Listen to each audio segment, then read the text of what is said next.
மொழி படத்தில் தான் உங்களுக்கு ஃபஸ்ட்டு ஸ்டேட் அவார்டு கிடச்சிது ஆமாம். இல்லையா சார்?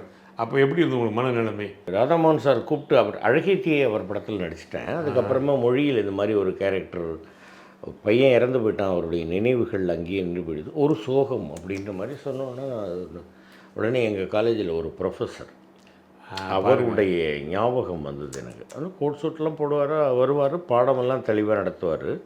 எங்கள் கிளாஸ் இல்லை, வேறு கிளாஸு. அவர் ஒரு நாள் போயிட்டு இருக்கும்போது, நான் ஈவினிங் காலேஜு நான் வர்றேன், இவர் இப்படி வர்றாரு. வரும்போது பார்த்துட்டு, குட் ஈவினிங் சார், எப்படி போயிட்டார் சார்? இது மாதிரி அவர்கிட்ட பேசுகிறேன் சார், அவர் என்கிட்ட பேச மாட்டேன்ட்டார் சார். இங்கே வாடா, நான் சொல்கிறேன்டான்னு. அவன் கல்யாணம் பண்ணிக்கல, ஃபேமிலி இல்லை. அவன் படிக்கும்போது ஒரு பொண்ணை லவ் பண்ணிருக்கான்டா, அவள் இவனை விட்டுட்டு வேறு யாரையோ கல்யாணம் பண்ணிட்டு போயிட்டாடா. அதுலேருந்து அப்படியே நின்ட்டான்டா.